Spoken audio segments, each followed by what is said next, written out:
Vienaaukštė Amerika, pirma dalis, Ilja Ilfas ir Jevgenijus Petrovas, vertė Meškauskienė, išleista 1938 metais, įgarsino Orinta Vaidonavičiūtė, skyrius 13. Misterio Ripley elektros namelis. Misteris Ripley atvedė mus prie savo namelio gonkų ir paprašė paspausti elektros skambučio mygtuką. Vietoje paprasto skambučio pasigirdo melodingi garsai, lyg jie eitų iš muzikos skrynelės. Pačios savaime atsidarė duris ir mes atsidūrėme prieškambaryje. Misteris Ripley priėjo prie ant sienos kabančios skrynutės, įprastų judesių atidarė nedidelės dureles ir parodė mums kažkokią elektros mašinėlę. 5 rūšis elektros skambučių, tarė jis, besišypsodamas.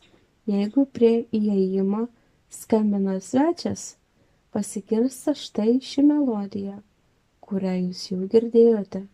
Jei jūs spaudžiate mygtuką, norėdami iš kambario iššaukti tarnus, suskamba Karmen arija. Misteris Ripley paspaudė mygtuką ir aparatas iš tikrųjų ėmė groti, juk meilė laisvės išugdyta.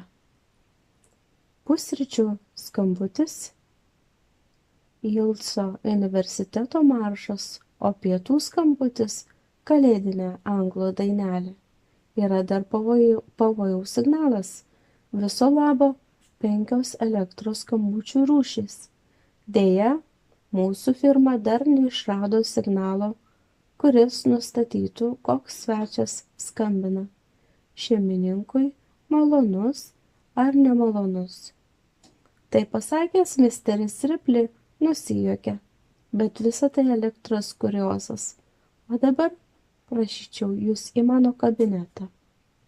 Misteris Ripley buvo nepaprastai Amerikoje dažno, rausvo ir žilaplaukio veiklaus žmogaus tipas.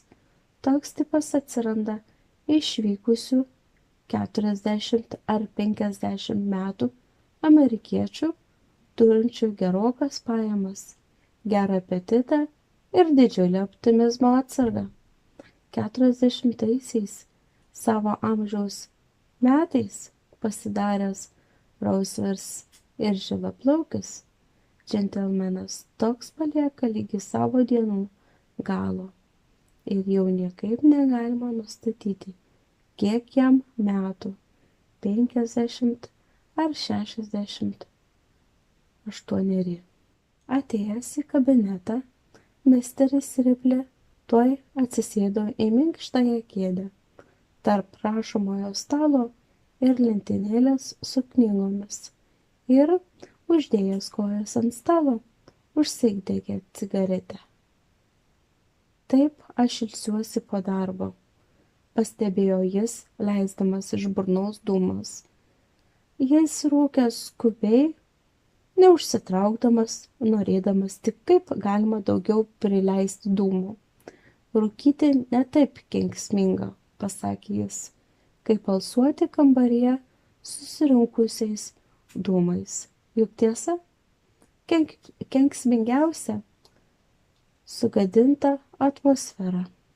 Čia mes pastebėjome, kad dūmai ne tik nekyla į viršų, nesklinda po kambarį ir apskritai nesiraito kamuoliai, kaip paprastai esti, o visiems beregint slenka į knygų lentynos pusę ir dingsta tarp knygų. Pastebėjęs padarytą efektą, misteris Ripley ėmė dar daugiau dūmti. Dūmai stebuklingiausių būdų slinko prie lentynos, akimirkai apgaubė knygų šakneles ir tučtuojau išnyko. Kambaryje net dūmų kvapo neliko. Už knygų paslėpta elektros ventiliacijos sistema, paaiškino misteris Ripley. Jis priėjo prie apvalo stiklinio prietaisų su keliomis rodyklėmis ir tarė: elektros prietaisas kambario temperatūrai reguliuoti. Jums patinka, kad naktį kambaryje būtų vėsu, sakysime 12 laipsnių, o 7 valandą ryto jūs norite, kad būtų 18. Arba kaip jūs norite, jūs pasukate. Rodiklė štai taip, o šitą rodiklę taip ir galite eiti ramiai miegoti. Aparatas išpildys visus jūsų norus. Pas jūs bus šilta, jei laukia šalta ir vėsu, jei laukia karštis. Tai bus atlikta automatiškai.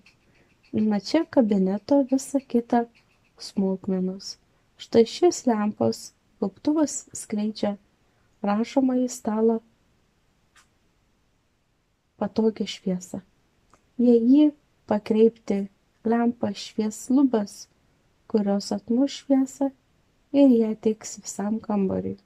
Dabar kambarys apšviestas minkštai, o šviesos šaltinis paslėptas ir neduria akių.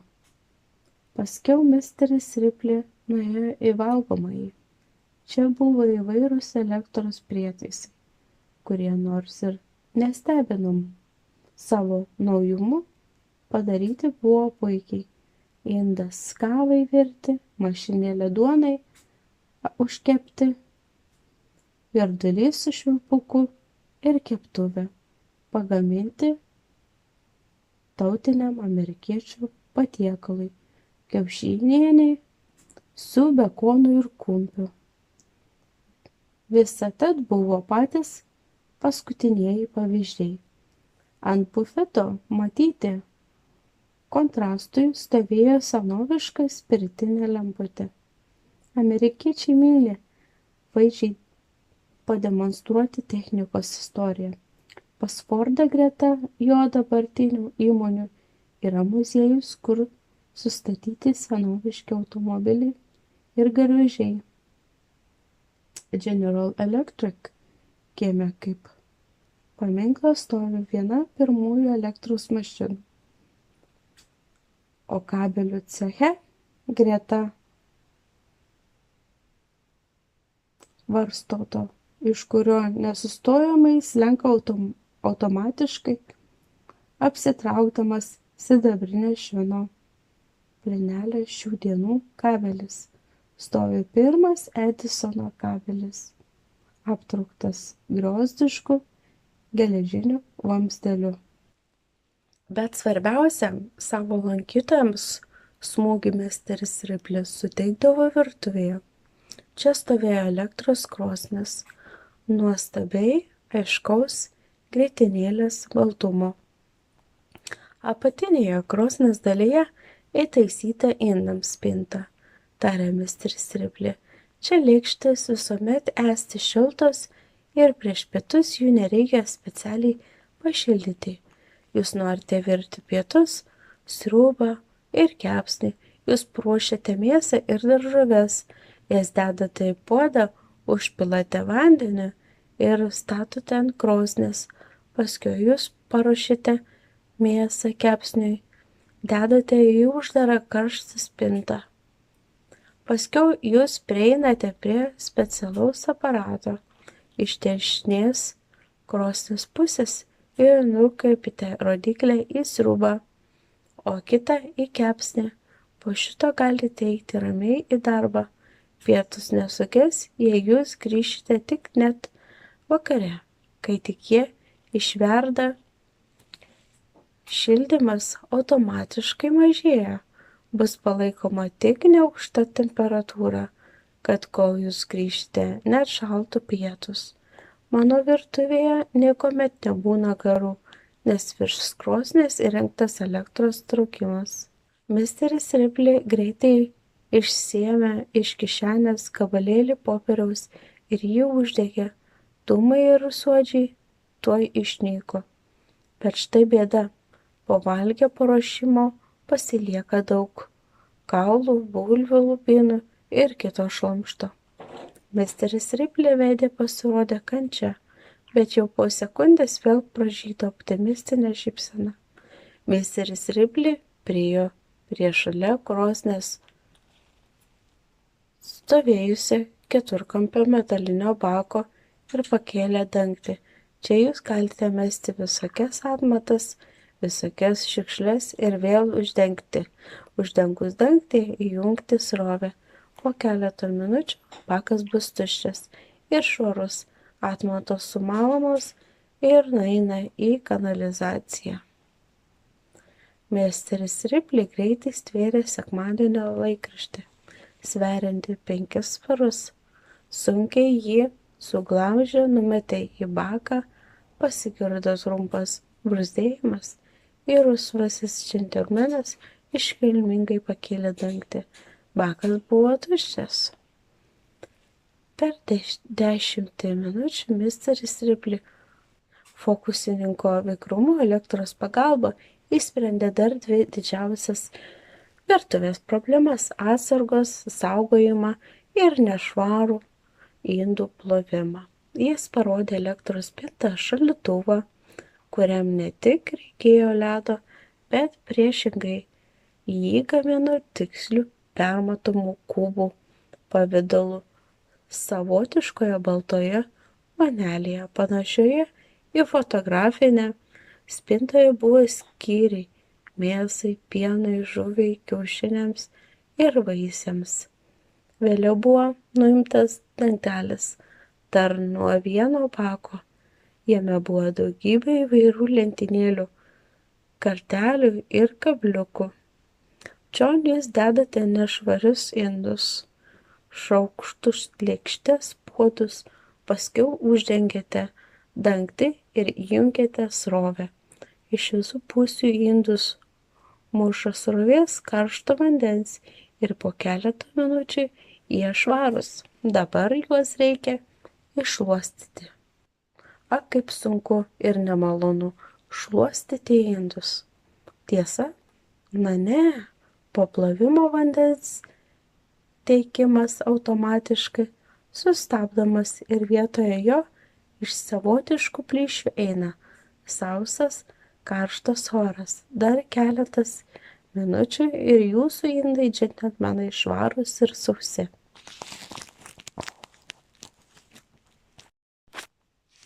Misteris Ripley skubiai parodė kiaušiniams plakti mašinėlę ir pakvietė mus pasikelti į viršų į miegamąjį. Ten jis greitai nusivilko švarką ir atsigulė į lovą.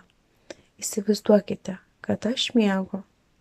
Mes savo vaizduotėje lengvai nupiešėme paveikslą pavadintą Papa miega.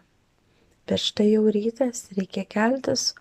O, misteris Ripley truputį pakilo ir gana natūraliai nusižiovavo. Atkreipkite dėmesį į šią lempą. Aš įjungiu srovę ir kol žiovodamas ir besiraivydamas, aš nusivelku naktinę pižamą, lempa apšviečia mano kūną.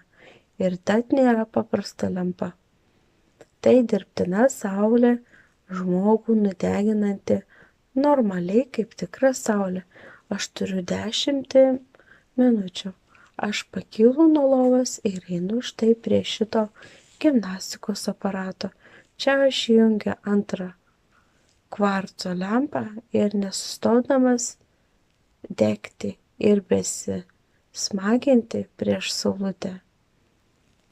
Pradedu gimnastiką. Žmonėms nepatinka iš ryto gimnastikuotis. Į tai mūsų firma atkreipė dėmesį, todėl jums netenka padaryti jokių judesių. Jūs tik apjuosite save diržu ir įjungiate srovę. Aparatas jūs masažuoja kuo sąžiningiausiai, tačiau daktarų nurodymų užsiiminėti šiuo dalyku ilgiau kaip 5 minutės kenksminga. Bet žmogus, džentelmenai, toli gražu netobulas instrumentas. Jis gali pamiršti, pažiūrėti į laikrodį ir išjungti srovę. Šito aparatas neprileis. Jis pats sustabdys savo veiksmus ir tai atliks lygiai po 5 minučių. Mes nekartą susidurdavome su panašiais Amerikos technikos reiškiniais. Tai vadinasi foolproof – apsigynimas nuo kvailių. Aukštoji technika bijo žmogaus ir ne tik jo sumanumu. Ten juk tik įmanoma, ji stengiasi apsaugoti save nuo klaidų, būdingų gyvam sutvėrimui. Pavadinimas sugalvotas žiaurus, plakas apsigynimas nuo kvailių. Didžiausios pasaulyje hidrostoties Baldardam statyboje mes pamatėme kraną, nuleidžiantį į gilų tarpeklį ištisus krovinių vagonus. Lengva suprasti visą šių operacijų sudėtingumą ir pavojingumą. Pakanka sumaišyti mygtukus, reguliuojančius šį aparatą, kad įvyktų katastrofa, bet klaidos negali būti. Paskirstymo būdelėje, kur sėdi mašinistas, yra tik vienas mygtukas. Mašina viską daro pati. Ji tai jau niekuomet neateis į darbą girta. Ji visuomet šaltakraujė, jos sumanumas aukščiau visokių pagyrimų. O misteris Ripley nenustojo rodyti vis naujų ir naujų savo namelio elektros stebuklų. Čia buvo ir elektros skustuvas, ir paskutinės konstrukcijos dulkių siurblys, ir skalbimo mašina, ir savotiškas lyginimo presas, pakeitęs elektros lygintuvą. Šitą 20 amžiaus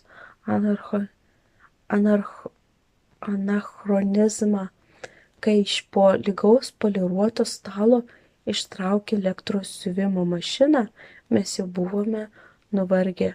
Jei šiuo momentu misteris Ripley būtų išvedęs mus į kiemą ir pasisukęs į namą, būtų pasakęs: pasisuk namelį į Niujorką užpakaliu, o į mane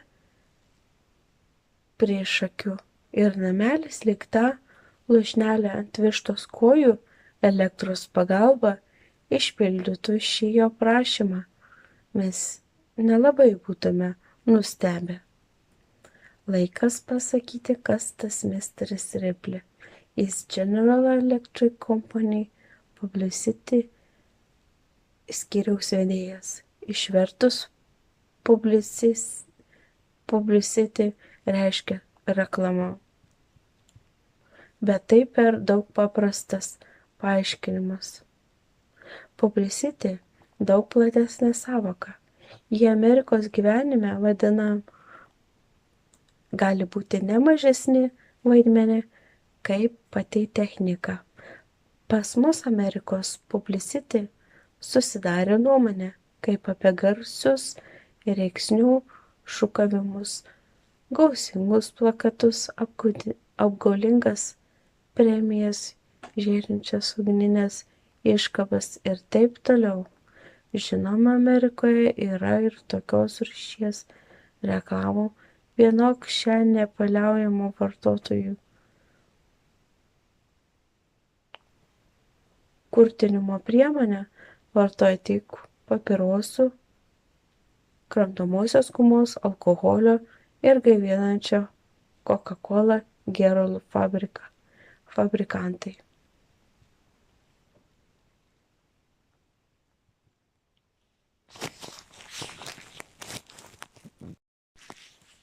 Misterio Ripley namelis tai ne reklamos namelis, tai mokslo namelis. Čia žilagalvis džentelmenas per dienas, mėnesius skaičiuoja, kiek kaštuoja to ar kito elektros prietaiso eksploatavimas. Prie jų kiekvienos kabo skaitliukas. Misteris Ripley daro savo rūšies naujų mašinų ekonomiškumo bandymus. Paskiau jis rašo knygą, jis rašytojas. Ir šitoje knygoje nėra patriotiškų rėkavimų, kad General Electric produkcija geresnė kaip Westinghouse firmos produkcija. Priešingai, kai mes Mr. Ripley paklausėme, ar geri Westinghouse refrigeratoriai, jis atsakė, kad labai geri. Savo knygoje Mr. Ripley aiškina, kaip patogu kasdieniame gyvenime vartoti elektrą ir patikrintų skaičių pagalba įrodinėja, kad elektra pigesnė už dujas, žebalą ir anglis. Jo knygoje yra tikslus duomenys, kiek kaštuoja elektros krosnis per valandą, dieną, savaitę ir per mėnesį. Pabaigoje jis praneša, kad viso elektros namelio eksploatavimas per savaitę atsieina $7. Jis puikiai žino, kad tai geriausia vartotojams įkalbėti priemonė.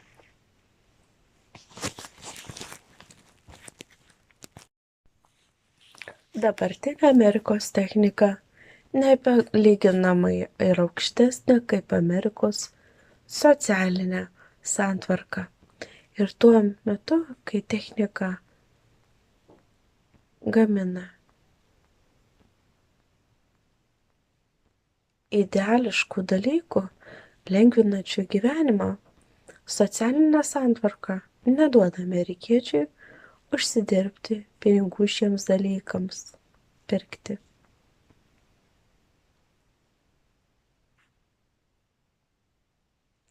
Išsimokėjimai tai Amerikos prekybos pagrindas. Visi amerikiečių namuose esą daiktai nupirkti išsimokėjimui. Krosnis, kurią verda, baldai, ant kurių sėdi, dulkių siurblys, kurio jis valo kambarį, net pats namas, kuriame jis gyvena, ir visa gauta išsimokėjimui. Už visą tai reikia 10 metų mokėti pinigus. Esmėje, jei namas nei baldai, nei puikios mechanizuotos apyvokos smulkmenos jam nepriklauso, iš 100 mokėjimų gali būti atlikta tik 99. Ir jeigu iš 100 neužteks pinigų, tada atims daiktą. Nuosavybė didesniai gyventojų daugumai fikcija. Visa netgi lova, kurioje miega žūtbūtinis optimistas ir karštas nuosavybės gynėjas, priklauso ne jam, o prašomos kompanijai arba bankui. Visa netgi lova, kurioje miega žūtbūtinis optimistas ir karštas nuosavybės gynėjas, priklauso ne jam, o pramonės kompanijai arba bankui. Užtenka žmogui netekti darbo, kitą dieną jis pradeda aiškiai suprasti, kad jis joks savininkas, o paprasčiausiai vergas, kaip negras, tik baltos spalvos. O susilaikyti nuo pirkimo niekaip negalima. Prie namelio durų pasigirsta mandagus skambutis ir prieangyje pasirodo visai nepažįstamas žmogus, negaišdamas laiko visokioms įžanginėms kalboms. Atsilankiusis sako, aš atėjau įtaisyti jūsų virtuvėje naują elektros krosnį, bet aš jau turiu dujinę, atsako nustebęs mažojo namelio skalbiamos mašinos ir standartiškų baldų savininkas, kuris už viską turi dar daugelį metų išsimokėti. Elektros krosnis kur kas geriau ir ekonomiškiau. Pagaliau, aš jūsų neįkalbėsiu. Aš ją jums toj įtaisysiu ir po mėnesio vėl ateisiu. Jei ji jums nepatiks, ją išsinešiu, o jei patiks, sąlygos labai lengvos. Pirmą mėnesį $25, o paskiau jis įtaiso krosnį, Per mėnesį namo šeimininkas suspėjo pastebėti, kad krosnis iš tikrųjų puiki, jis jau prie jos priprato ir negali skirtis. Jis pasirašo naują sutartį ir jaučiasi esąs turtingas kaip Rokfeleris.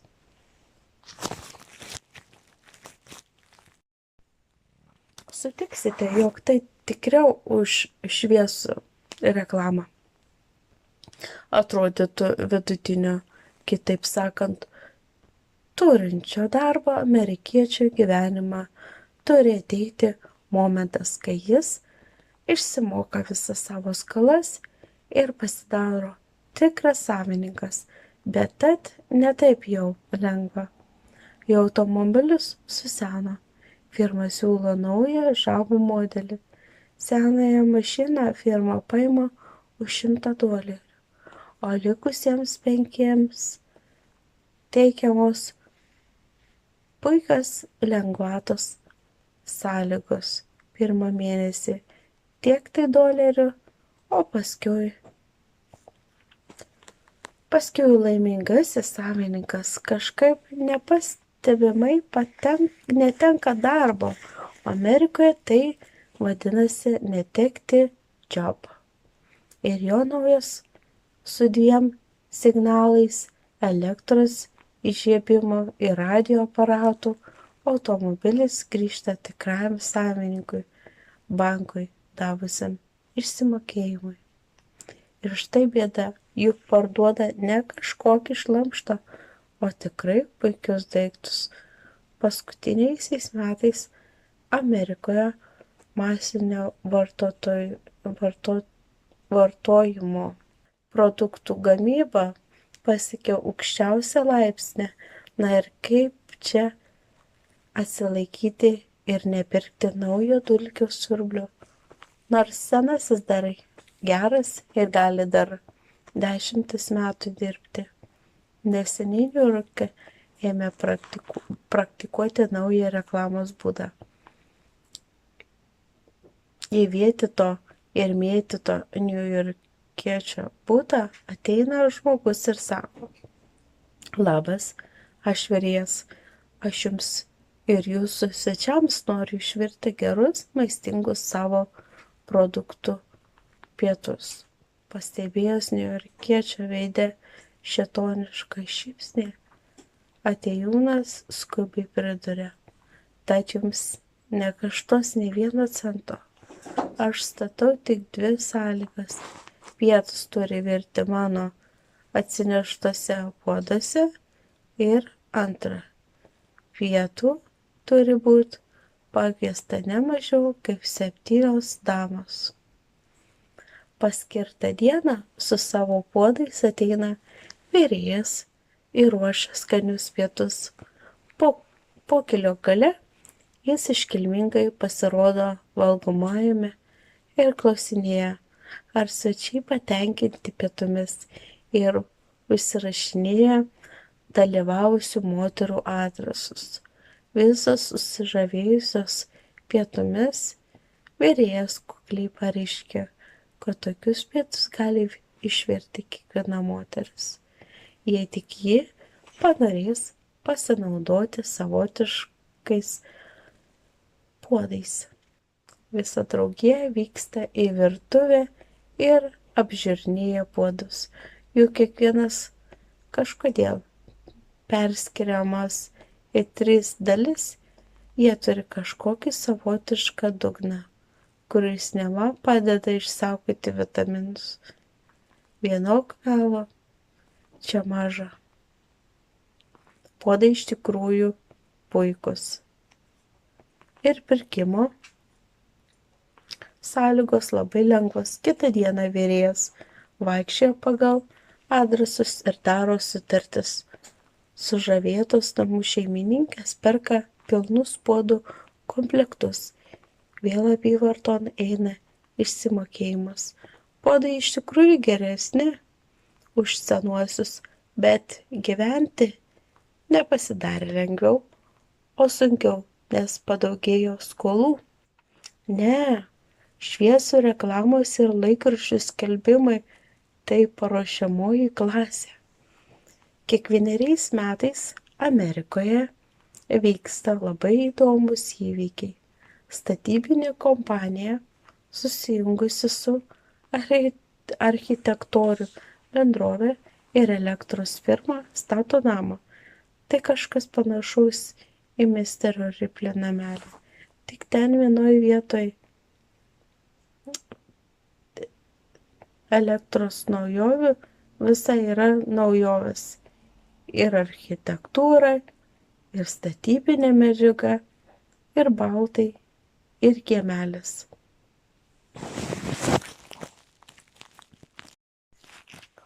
Pastatę namą komercijos pagrindais susijungę naujovių nešėjai paskelbė viešą šiam namui aprašyti konkursą.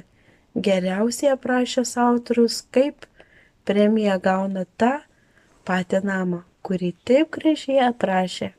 Šis įvykis būtinai sukelia didžiulį susidomėjimą. Paskutinį kartą namą gavo neturtinga 16 metų mergaitė. Laikraščiai su malonumu dėjo jos biografiją ir paveikslą. Jai siūlė job kažkokios bendrovės reklamos skyriuje, bet reikalas žinoma liečia ne mergaitę. Dalykas tas, kad susižavėję jos stichinę nelaimę, skaitytojai taip pat susižavi ir savo pačio gyvenimo patobulinimo projektais. Vakarais užsidėjęs akinius, šeimų tėvai su pieštuku rankoje skaičiuoja, kad tokiam nameliui pirkti gana lengvos sąlygos, netoks jau baisus daiktas. Pirmas įmokėjimas tiek tai $, o paskui apleisdami vaišingai misterį Ripley, mes jam padėkojame ir atsisveikindami paklausėme, štai dėl mus tamsta sugaišai keletą valandų, juk jūs žinojote, kad mes nepirksime nei refrigeratorių, nei krosnies, o gali būt, kad jūs kada nors aprašysite mano namelį, atsakė žilagalvis rausvas džentelmenas. Geras publicity niekuomet nežūva.